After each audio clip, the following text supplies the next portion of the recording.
Hello everyone, কেমন আছো সবাই? আশা করছি সকলেই ভালো আছো। আজকে আমার রেসিপি হচ্ছে ভেটকি মাছের পাতুরি। তো ভেটকি মাছের পাতুরির জন্য আমি প্রথমে ভেটকি মাছটাকে লবণ, হলুদ আর লেবুর রস দিয়ে মাখিয়ে রেখেছিলাম। এখানে আমি কলার পাতাগুলো ভালো করে ধুয়ে সেকে রেখে দিয়েছি, আগুনে সেকে রেখে দিয়েছি। আর মাছটাকে ভাপানোর জন্য এখানে আমি কড়াইতে গরম জলও বসিয়ে দিয়েছি। গরম জলটা হতে থাক, ততক্ষণে আমি মশলা দিয়ে মাছগুলোকে ম্যারিনেট করে নেবো। এখানে আমি মশলাটা করে নিয়েছি। মশলার মধ্যে আছে এখানে পোস্ত, কাজু বাদাম বাটা আর চারমগজ বাটা, কাঁচা লঙ্কা। এইটা দিয়ে এই কটা জিনিস দিয়ে আমি মশলা করে নিয়েছি। তোমরা চাইলে এর মধ্যে সর্ষে বাটাও দিতে পারো, আমি দিইনি। মশলাটা আমি দিয়ে দিয়েছি। এবারে আমি মশলাটা মাছের সঙ্গে খুব ভালো করে মাখিয়ে নেব।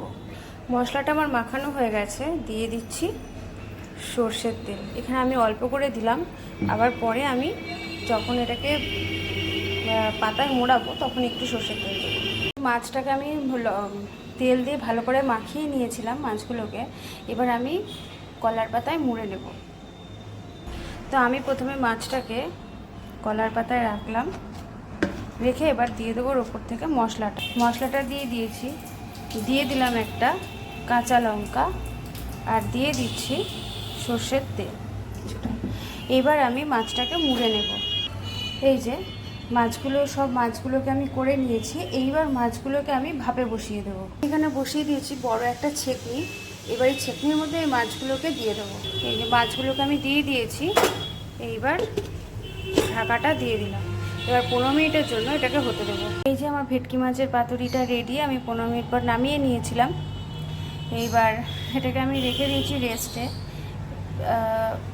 এটাকে আমি যখন খুলবো তখন তোমাদেরকে দেখাবো যে এটা দেখতে কেমন লাগলো, দেখতে কেমন হয়েছে।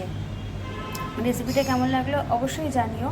ভালো লাগলে লাইক, কমেন্ট, শেয়ার করো। যারা ফেসবুক থেকে দেখবে তারা আমার ফেসবুক প্রোফাইলটাকে ফলো করে দিও। যারা ইউটিউব থেকে দেখবে তারা আমার চ্যানেলকে সাবস্ক্রাইব করে দিও।